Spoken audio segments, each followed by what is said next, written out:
Hey there. Happy Friday. Happy Friday, everyone. Is this a sweater? Yeah, because it's fall.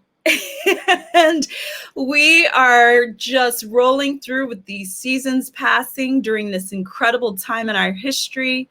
I am Sadia Davis, the director for the Center for Creative Entrepreneurship. And it is today that we bring on industry professionals to discuss not only their business, but how are they adjusting during these times? What innovation allows for them to continue to create and do the best work that they can as entertainers?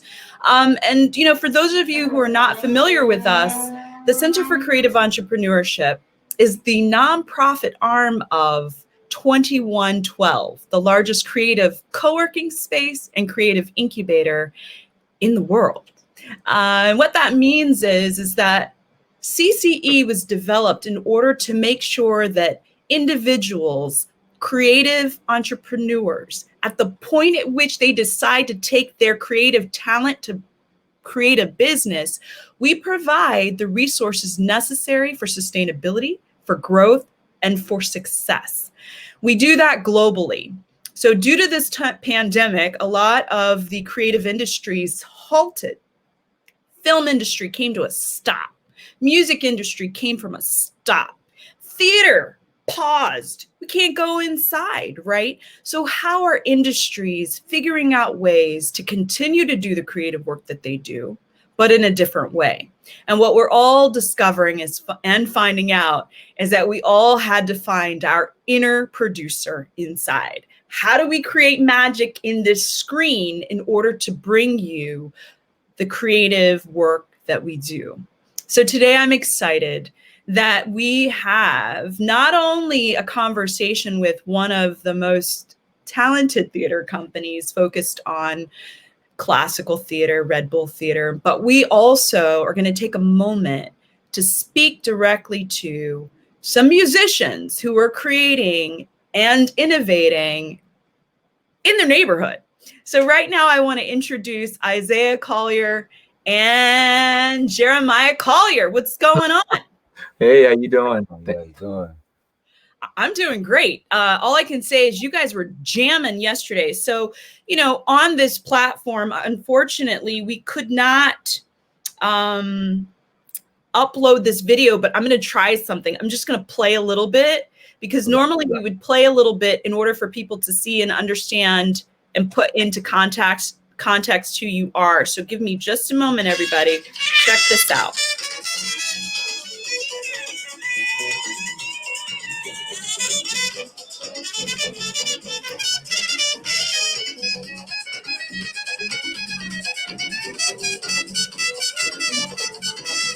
So if everybody takes a quick look here, just move my light, that they're on the stoop of a house, right?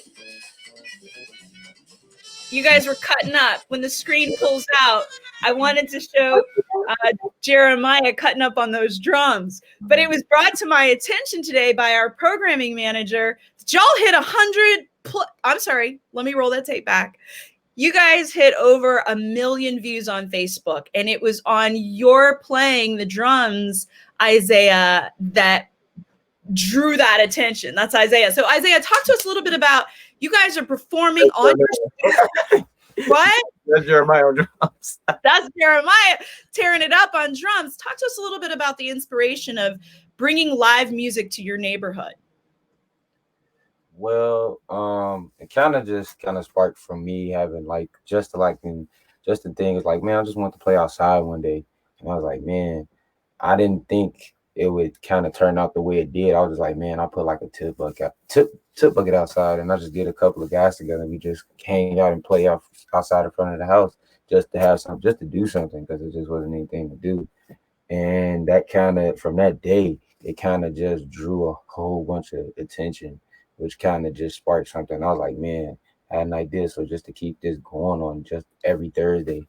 So it's kind of an idea, and I just kept rolling with it, and it turned into something even bigger than what I thought. So yeah, not only did it turn into something bigger than you thought, it's my understanding that the alderman got involved. Alderman Sawyer came across and cleared the lot across the street so that you actually had the ability to have people socially distance while enjoying the music. So, you know, I happened to be there yesterday when you guys were performing and got that million plus, it's like 1.4 million, by the way, views of you playing that Stevie Wonder joint. But, you know, Isaiah, I met you first, and you know, you were gracious enough to perform at Winter's Jazz Club. Talk to us a little bit about your performance as a saxophone player, because as I showed everybody briefly, you were tearing it up on the saxophone.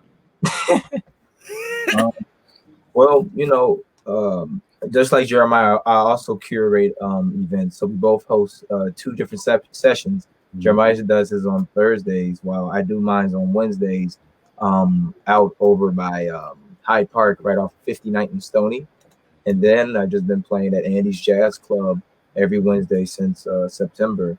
And just continue to try to create stuff and just play. Yeah, so what I find is so interesting, and the reason why I wanted to bring you guys up is because I've seen you, Isaiah, play at Andy's, at the Showcase, at Winters. You just finished shooting. Well, technically it's not shooting, it's recording your songs in New York. Yeah. For anybody who is out there, the Collier world is powerful. The music it's invigorating. And it's my understanding that your idea, Jeremiah, to play outside amongst your neighbors saved a life. Because there are some people who are really having a hard time with being inside. And your idea to take it outside, it opened it up not only to the neighborhood, but as far as I know, people drive by now, they come and they stop through, the aldermen got engaged. So I wanted to shine a light on the work that you're doing, not just out there in the world within jazz clubs, but the fact that you created a moment, you innovated, you pushed out your idea, and it saved one life, we know specifically, and probably countless others. So real quick, tell everybody where we can hear you either play live or virtually. No, you got it, man. So pretty much you can catch me pretty much just about anywhere. I'm gonna be honest with you, because I play around the city at different locations such as Indies and Jazz Showcase. And where else can you catch me if I'm clear? Man, sometimes you may catch me outside playing, like, I'm serious, like it just be rare. Like a lot of people may catch me outside playing somewhere at like an open space, and it just happened to be at that type of event. So you kind of just find me if you see me, like you're like, okay, let's Jeremiah, you know. So yeah, pretty much I'm based right here on my porch every Thursday until anything else has changed. So that's where you can find me. Yeah. And similar, either somewhere at one of the jazz clubs or 2, or maybe we just might do the same thing, like you said, get other cats and just post somewhere. We try to post stuff on our pages and just keep people involved, you know, just healing our communities and actually reconnecting us, you know. On it. I love that. You absolutely are not only reconnecting us, you're reconnecting musicians to their joy and to their gift, because it's not just you out there playing. You invite other musicians to come and play. In fact, the young man on the trumpet was in from Baltimore. From Baltimore, right. So I encourage everyone who's out there, who's listening, and, you know, to check these guys out, follow them on Instagram and Facebook, and let's just keep connecting and listen, you know, keep inspiring and keep creating. Thank you so much for taking a moment to speak with us. Yeah.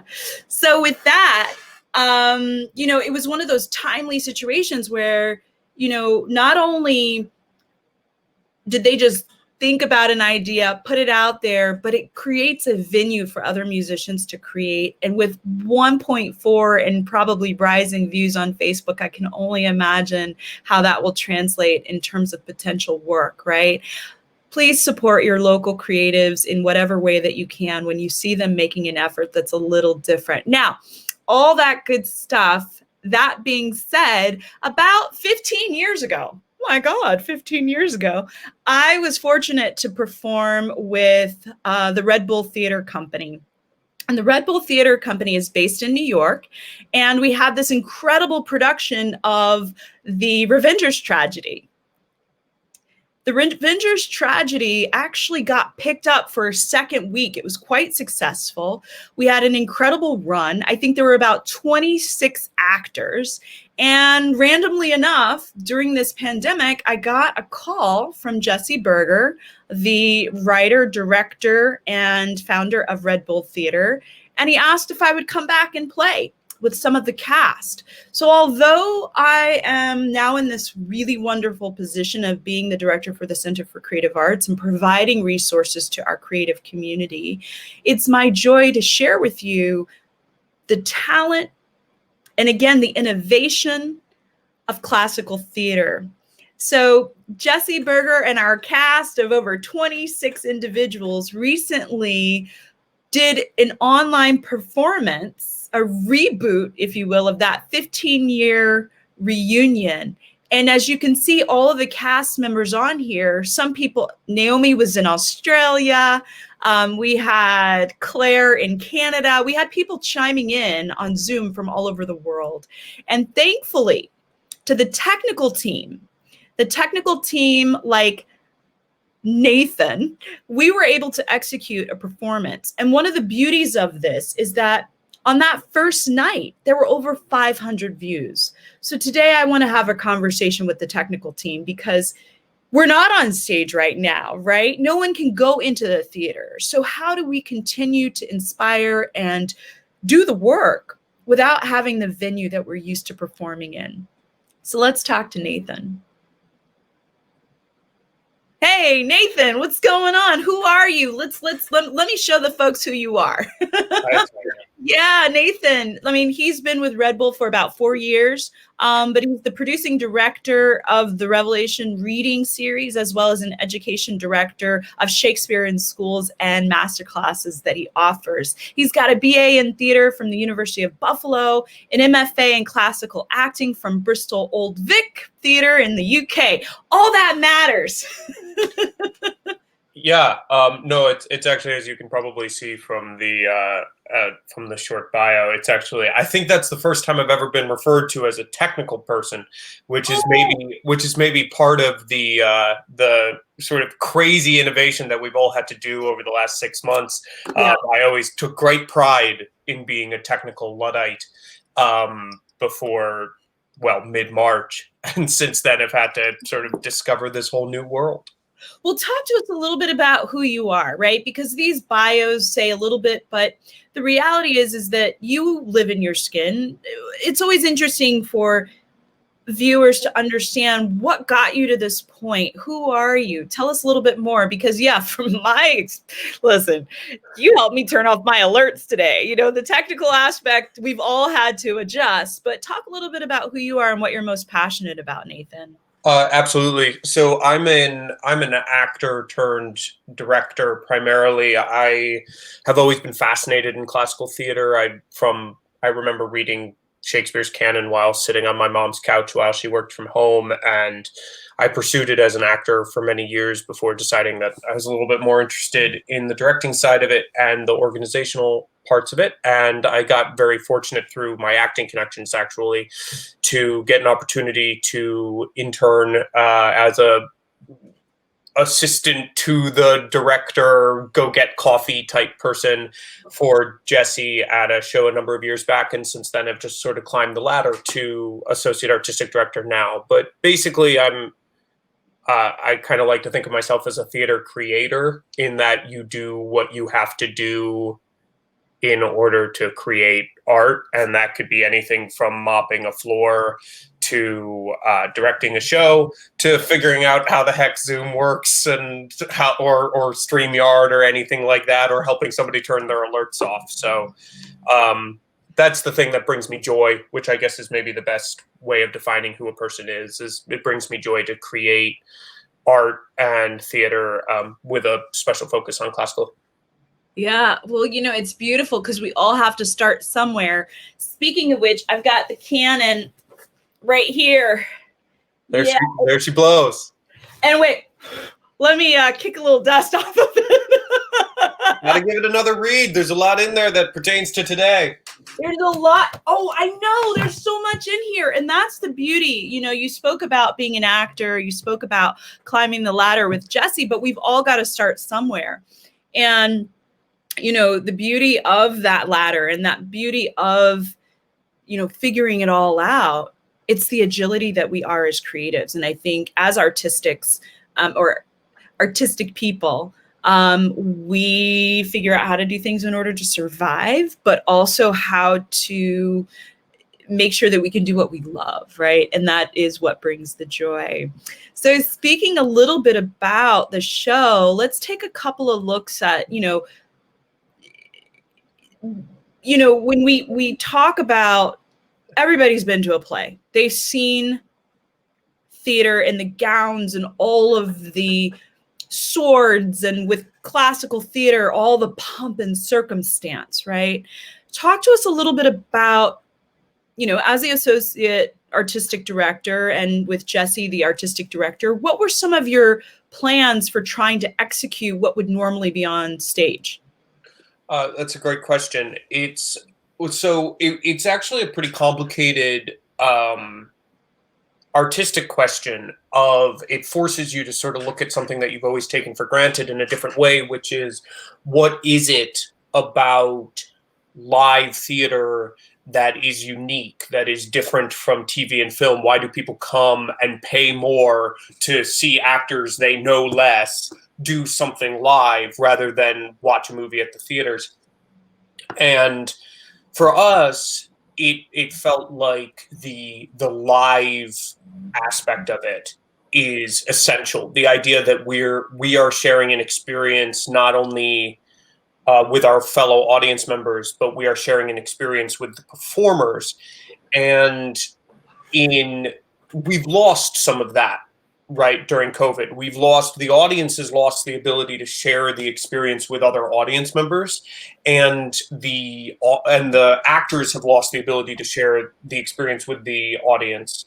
So it felt essential that the audience could at least know that the actors were engaging with them in this moment.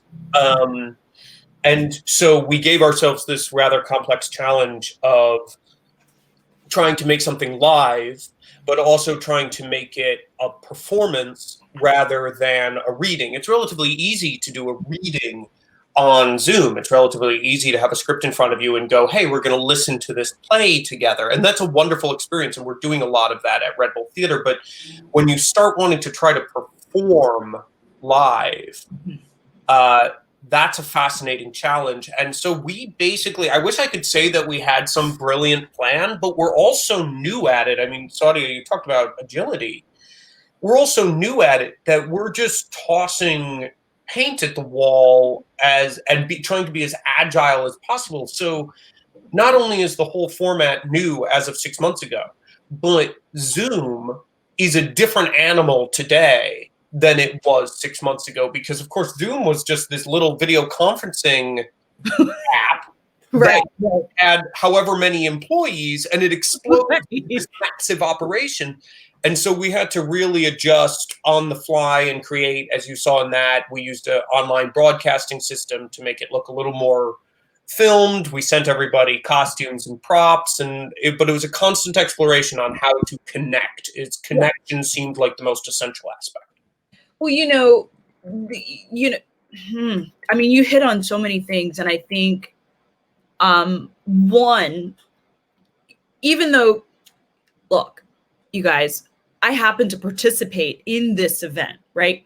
And so I wanted to talk to Red Bull because my mind was blown as to how much was required, in a sense, for the actor to participate.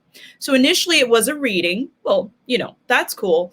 And then it became an actual production, right? And I think I may have gotten no less than 16 boxes. It was kind of fun. It was like Christmas every day. I got masks, right?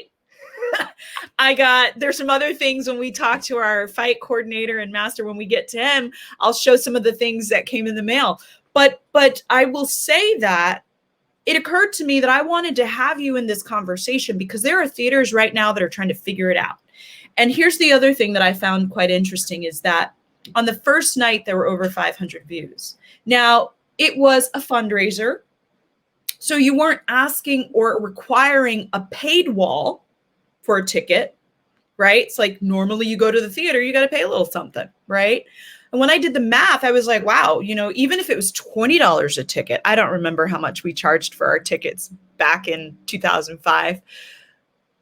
But when you do the math on that and you've got over 500 views, I'm saying, well, maybe you're not losing too much. Again, what you're losing is the experience. You're losing all of the relationship that call to action and play back and forth between the audience and the players on stage. Let me ask you, what is a ticket price generally, just so I can understand and our viewers can understand? Absolutely. No, and you're hitting on something really important, I think, which is, so a ticket price for one of our shows, there are discounts and there are ways to get around this, but a standard ticket price is probably going to run between $50 and $70. Yeah, I couldn't remember. Yeah, go for it. And that is, and not to go deeply into the numbers. You can. That is to any production that any not-for-profit theater in New York that is doing a production with, let's say, more than 3 actors, yes, is losing money even if they have a smash hit. So a standard, it really is a not-for-profit entity, right? And so a standard Red Bull production that often has 12 to 14 actors or something, a success financially is only losing half the money. Got it. And that those monies go into the hundreds of thousands of dollars. And so there are huge financial barriers on both sides of that equation. There are financial barriers for the audience, and there are financial barriers for producers. And this, what I think you were getting to, Saudia, which we're all learning, is this, or a hybrid of this with live, which everybody's starting to kind of contemplate as we get closer. Yeah, is an opportunity to increase our reach and increase the engagement by an immense degree. And everyone, I personally haven't been that surprised, but other people have been very surprised that, like, our readings that we do do not lose money. Just from donation base. Donation base, they do not lose money. Let me ask awesome.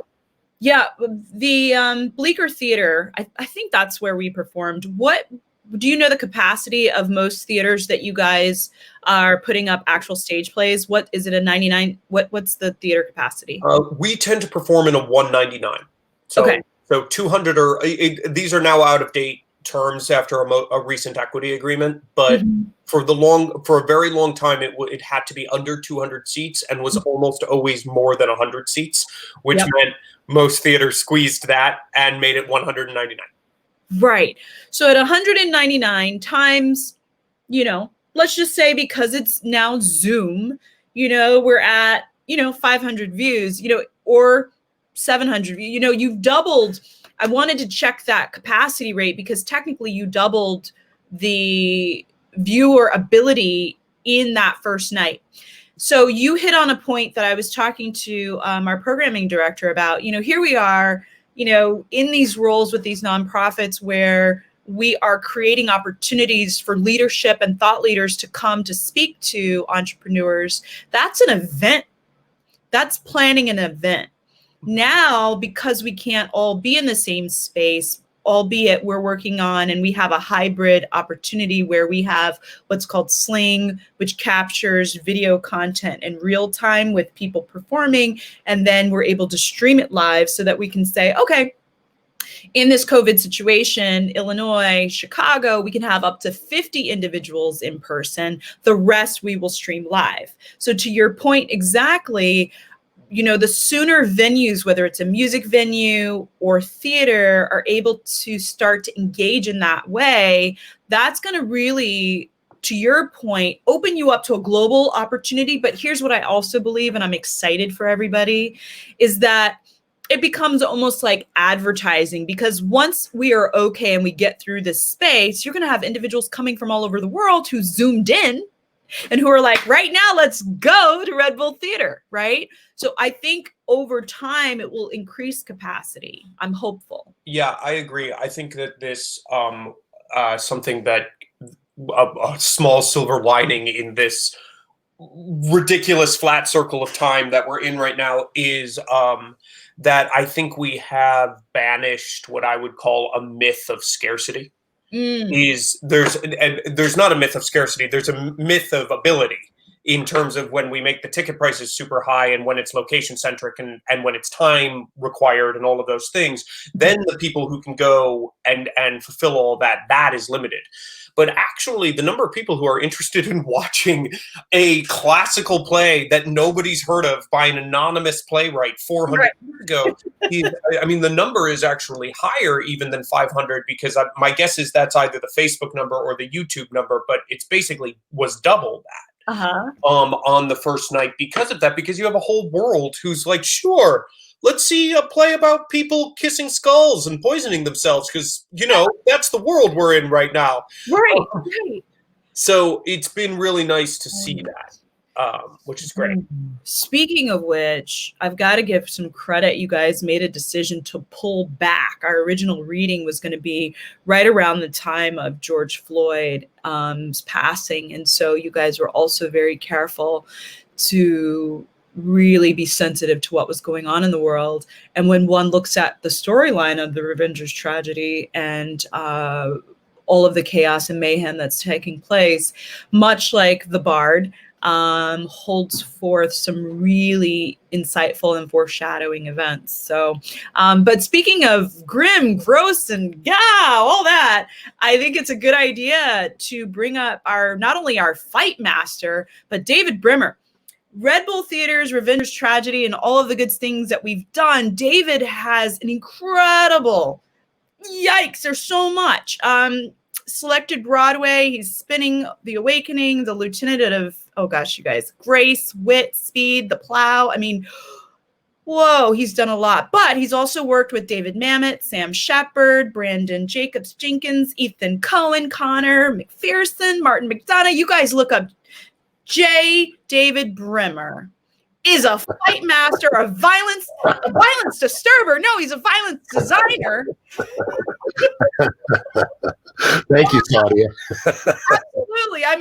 Listen, I was getting, for you, this isn't a commercial, but I was getting all of these things in the mail. I was getting fake blood. You got to mix the chocolate with the blood.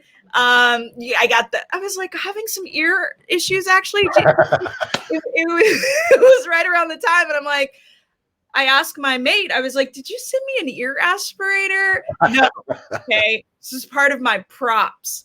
David, tell us a little bit about who you are and talk to us. Oh, and by the way, voiceovers for cartoons, and you got to tell us a little bit more about who you are and what you do, please. Oh, well, how much time do you have, Sadia? A good amount.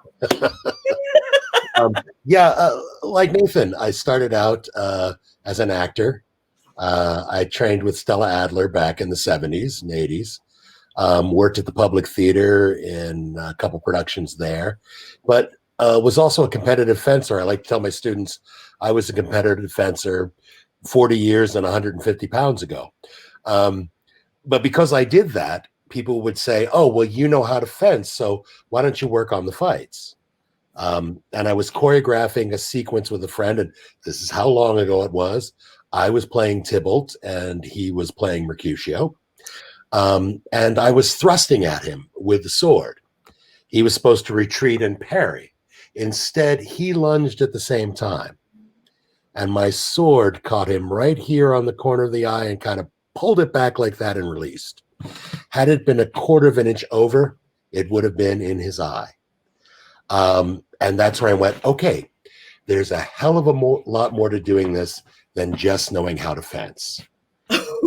And that's when, because had it been a quarter of an inch over, I probably wouldn't be sitting here talking with you. But that's when I went, and that's when I like to tell my students I became a stage combat slut. I couldn't call myself a whore because I wasn't calling charging for it. Like Yeah. Nathan, that's what you do. You kind of apprentice. I was working with as many people as I could around the city. And what I started to discover was that I had an eye for it. Mhm. I'd be watching stuff with the director and I go, we've got to look out for that point right there. And he's like, what are you talking about? Well, watch it again. So you see how the sword came really close. It's like, oh my God. It's like, oh, you didn't see that. Right. Oh, so I'm actually getting an eye for this kind of stuff. And so after a little bit, folks started asking me to help out with their shows. And then people started offering me money for it. How about that? And then that was cha-ching, cha-ching. This is far better than waiting tables. That's It's a right. lot of fun. And it has become, this is now what I love to do. I mean, yes, I get my acting high from doing the voiceovers now. I go in and sit in the booth and play whatever character. Usually the bad guy, of course. You've crossed me for the last time. I remember when I was doing one cartoon, I kept saying, as the villain, I kept saying the same threat every week. It's like, wait, are there no consequences here? I told them if they screwed up again, I would destroy them last week. But now I'm just threatening them some more. Yeah, anyway. But yeah, that's what led to it. And I realized over the years that this has become a bit of a calling. Yeah. I love what I term it as being kind of the roustabout. I love being the person behind the scenes, setting up the high wire, making sure the tension on that wire is just right, that it's rosined just right, so the actors can go out and walk that tightrope every night without having concern that, the net isn't there, everything's there for them. And I really enjoy that aspect, being somewhat ADHD. I like focusing on these little details, and it's a lovely mixture of magic, mime, and acting that goes to making up this particular art form. So especially when you're dealing with something like this, Revenger's Tragedy, which is basically Quentin Tarantino on steroids. There's a lot of that, as you know, Sonia. Yeah. You had a huge effect. I have to say, I wish I had a copy of that because you did a wonderful job with it.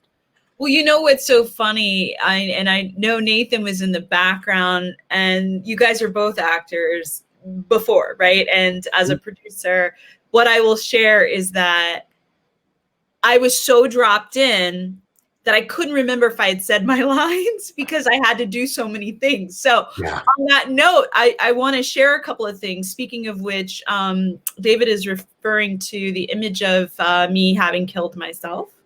And, the thing is unfortunately, you can't see the point at which I pull the knife. I think at this point I pulled the knife out. And then the next shot shows, me dying. Right. And, to say that I wished I had gotten my blood splatter closer to my neck was the goal.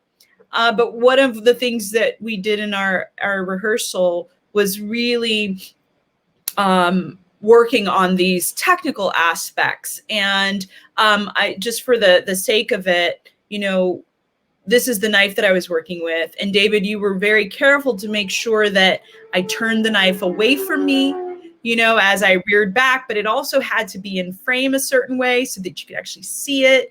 Then, I had to have this guy, I'm giving away some tricks. Oh, please. I had to have the aspirator on the side. So as I came, coordination, it took me a while to get it. I had to have the knife come down and I had to squirt this guy in order and then pull it out, not closing my eyes, right? Oh, there was so many technical things to do for the frame that one could not have imagined, right? And this is going back to what we were talking to Nathan about as far as like how we're making adjustments to this space. Let me ask you, David, you've worked in TV or film before, right? So talk to us a little bit about what your experience was for these stage actors, those of us who are used to being on a stage with gowns, right? And all of these things, and then working within this confines of the screen. Oh, but it was, first of all, Not the same as working on film and television when you'd have your whole crew there to help you with this stuff. You were your own crew, right? You were your own camera person. You had to know how I'm staying in frame. When you bring that knife up, you've got to know how it's in frame. Oh, don't want to block my face necessarily. All of this you were doing, Saudia, while you're still performing. So you've got to be your own stage manager, your own props master, your own camera person, all of this while trying to also perform live. Yeah. A huge task, because when you're talking about live theater, I think in the golden age of television with live theater, you've got a whole giant support staff happening back. Right. You had to make your own blood. You had to prepare all the props. Yeah. This was a huge undertaking. I had said to my producer, I want to show the image of Claire, because, in this case with these guys, they've got the knife. The knife was in frame. They're showing their hands so that the audience can see that the knife did some blood, or hit something which created the blood, I should say. And then with Claire, I'm sorry. With Claire, I sat in on that rehearsal, and she had to actually create that scar, which normally there's a makeup artist, to your point, David. Yes. Making all of these things happen for us. And she got it. I mean, it looked like she cut herself. Well, Jesse, speaking of the person who's not here, Jesse I know. knows how to pick folks. I said that 15 years ago at the first production, because this is the first show I worked with Jesse. Oh, and it was a little hole in, Revenger's Tragedy. It was a little hole in the wall. It's like, okay, there's really no money here. I remember the budget for all the weapons, all the special effects, all the blood. Yeah. $500. And with that, we had to purchase like 12 swords. Wow. And I said to him, just getting these swords usually runs at about twice that amount of money. Oh, yeah. With swords. Yeah. So it was on a shoestring. But when the first rehearsal I sat in on, I'm expecting a little off Broadway with a couple of folks, but the actors that he got. Amazing. And of course, you've all gone on now. A lot of you've gone on now and, are quite well known these days. But at the time, but he found them. I'm sitting there and I'm listening, because sometimes you go into like a classical performance and you're hearing people talk. And I do this for a living, but I'm going, oh my God, these.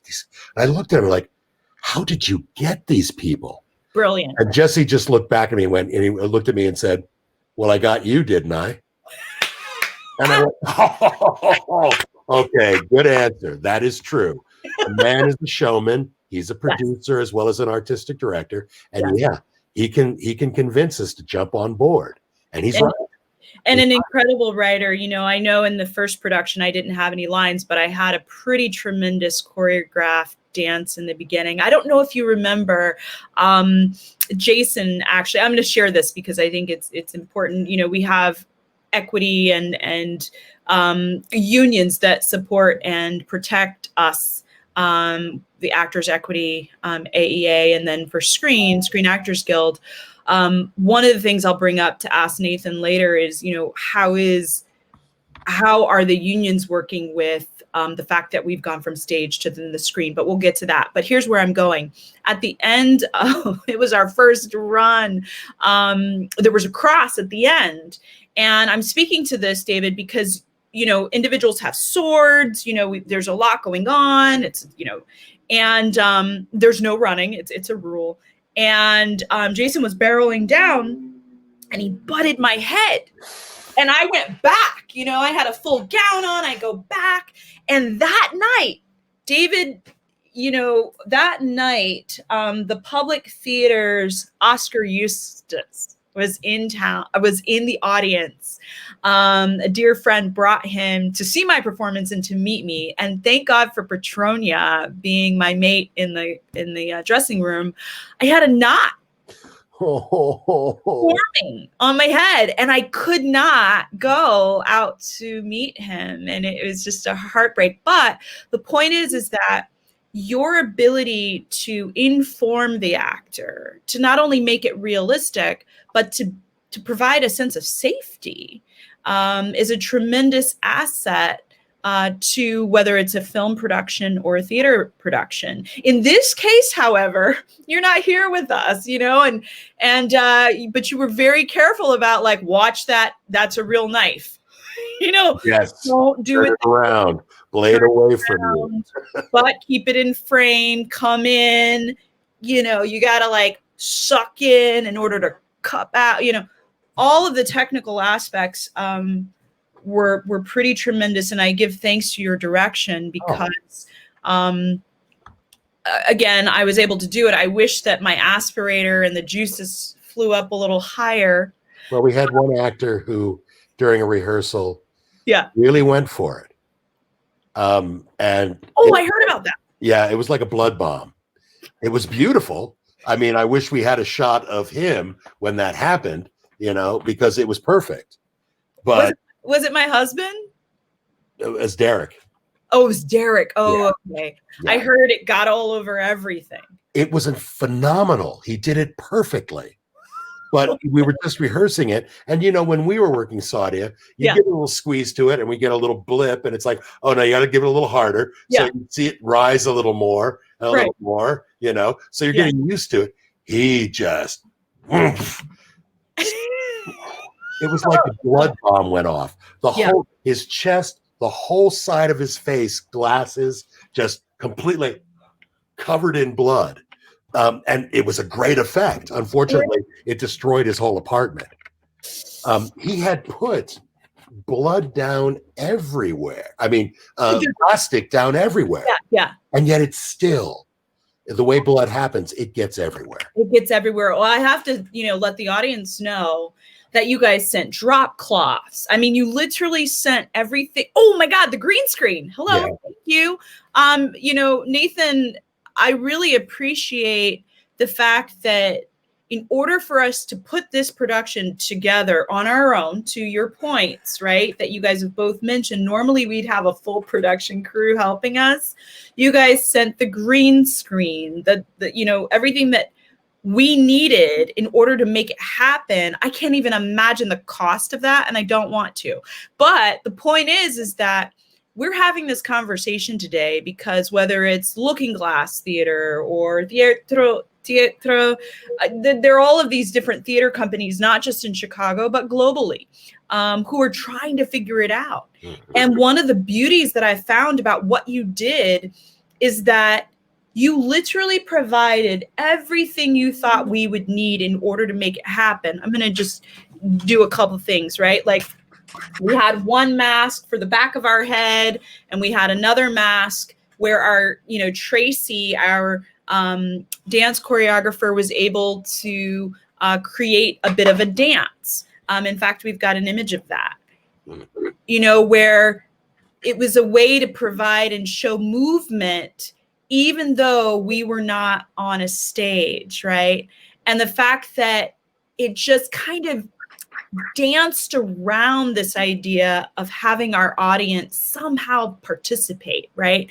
And then to go from that to having, as I mentioned, all of the things, and the Alka-Seltzer. So for those of you who did not see it, and I hope that there's a way that you guys can rebroadcast, hopefully with a paywall, because I think it's worth paying for to watch, is that in order for me to show that I had drank poison, David Brimmer gave me the note of eating a bit of Alka-Seltzer and putting it in a little capsule that I happen to have from my vitamins, so that my mouth would fuzz and you know. So everything was provided in order for us to really bring forth a great production. And I guess my call to action for theater companies out there is to do that, right? Like, if they have the ability. I want to be careful because some companies are really just trying to hold on.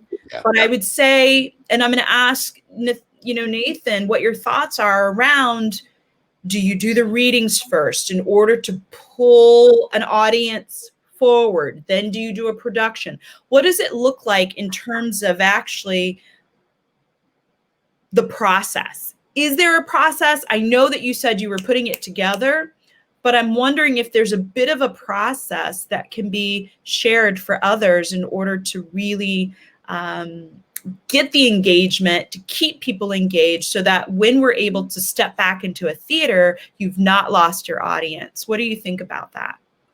Well, it's a great question, and I don't want to claim in any way to be a perfect authority on this. I think that a lot of theater companies are trying to figure it out. And one thing that I will say that has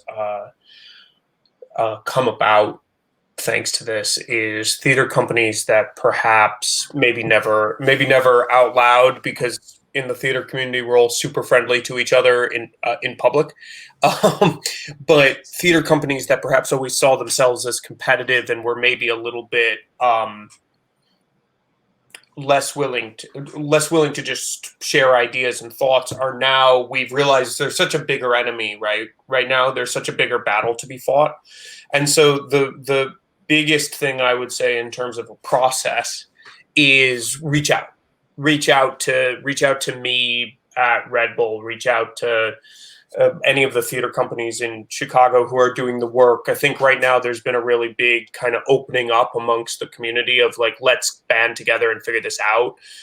Because there's a million little tricks that people have learned. Like, we all got really excited early on when we realized that if one person takes a glass and puts it right through the camera and someone else has the same glass and does this, it looks funny.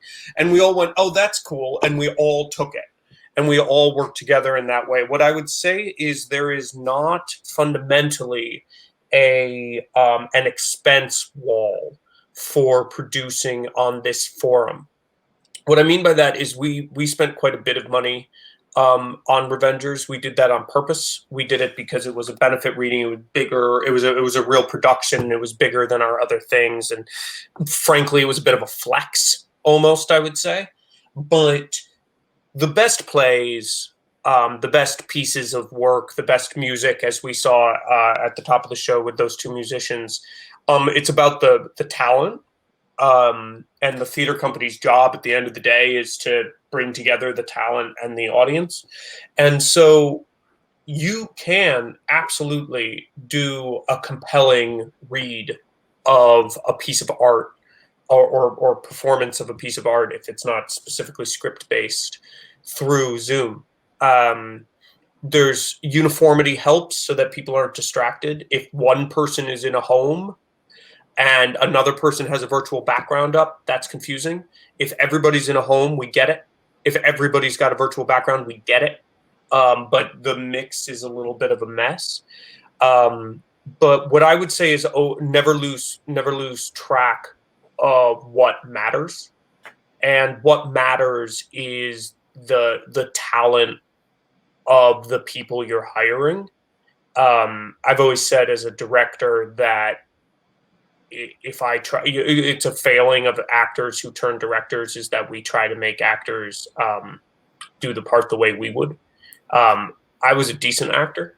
I would like to be better than a decent director. So right. You need to get actors who will do it better than you would, who would do it in your own way, and you manage them. And that's always important in this case, is just find the talent, put it on screen, and reach out. The Zoom is not very expensive. StreamYard, I think, is free. Nope. You do it, okay, but it's not a huge amount. And live streaming, OBS, online broadcasting system, which is the thing that we use to make Revengers look better, that is free. That is an open source product. Reach out, go live on your Facebook page. If you have the money, do some Facebook advertising. It's not that expensive to get people on it. Mm-hmm. And even if you can't do it for friends and family, right? Like, don't put out the stuff. So I guess that's my primary thing is this. It is a good place we're in right now in that way, in that there really is not a cost wall. And Saudia, you asked a question about equity. That's where I was going next. Cool. Sorry, I'm also one of the other things we do at Red Bull is we do some podversations. So I'm used to hosting these kind of things. So I apologize for jumping the question. Oh no, perfect. It's a perfect segue because all of a sudden now we're in this frame, which is usually mandated by Screen Actors Guild AFTRA, SAG-AFTRA, and then now theaters moved into this frame. What's that conversation like, Nathan? And David, feel free to address it as well. I'll jump in first. Yes. It's fluid, I'd say is the best word for it. Okay. There was actually some tension near the beginning of this whole experience because everybody was desperate, right? Everybody was fighting for a piece of a pie that suddenly had gotten a whole lot smaller. And theater companies were desperately trying to put out product, and equity was desperately trying to protect their actors. And that became slightly contentious, as it happens when everybody needs something. We figured that out. And now most readings are done under the theater authority model, which is a union. And this is something I would suggest looking into if you want to hire union performers for your reading. The reason you're only seeing still clips right now from the reading instead of live is because the theater authority model limits the amount of rehearsal you can have to 25 hours. And then it limits, what it does is it says you can have a live showing, and then you can show the video for 4 days afterwards, after which it must go away. And you can't keep a record or anything. That's pretty standard for a benefit model. Under that benefit model, you are not required to pay your actors anything. They are donating their time, as is standard in a benefit. We do pay our actors, but it is not a wall. I just suggest, if you are capable of paying your actors, to please pay your actors. Oh my gosh. Thank you for paying us. I got that back and I was like, oh my God, it was whoa. I wasn't expecting that. Yeah. So everybody is working and doing their best to survive. And so when we can encourage individuals to pay for the talent that we're asking, obviously that's my role in making sure that creative entrepreneurs are getting paid for the work that they do. I'm really glad you brought that up because, of course, I was asking for video in this platform. We generally will bring up a video before we bring up the talk that puts all of what we're going to talk about in context. But to your point, I was alerted that due to that particular union contract, it wouldn't be possible. So I appreciate you guys providing the still shots so that we could at least give other theater companies and individuals out there who are curious in this platform of making this shift what to consider. And David, how has it impacted? Has it impacted any of your work or in any way? Oh, well, obviously. Theaters have shut down. So, I had 9 shows in the pipe this last spring before everything closed down. They're looking at possibly one coming back, but I just heard today from the Broadway League, they're pushing back Broadway until the summer instead of the spring. So we were looking at bringing American Buffalo back in the spring. We'll see if that's still slated for the summer. Who knows? It certainly has impacted with the work we did. I mean, that's why I was excited to do it, because it's an exciting nut to try to crack. It's like, okay, how are we going to get what we did in the Revengers tragedy on stage onto this new medium? How are we going to make that work? And it was an exciting problem to solve, which I love doing. And I think we came up with some creative answers to that. The fun thing is I'm teaching at NYU at the moment. It's an interesting thing to teach stage combat via Zoom. Well, let's show that photo of David with his long sword. I mean, because that just kind of puts into context, perspective wise, what this looks like. There we go. That's one example of using this medium to show how to, Nathan said, using it in frame, and then how I because I was a part of it, I did watch it after. I couldn't see how it flowed, but I did watch a bit of it to find that I actually did say my lines. I was like, oh my God. Yes, And I was very happy with that scene.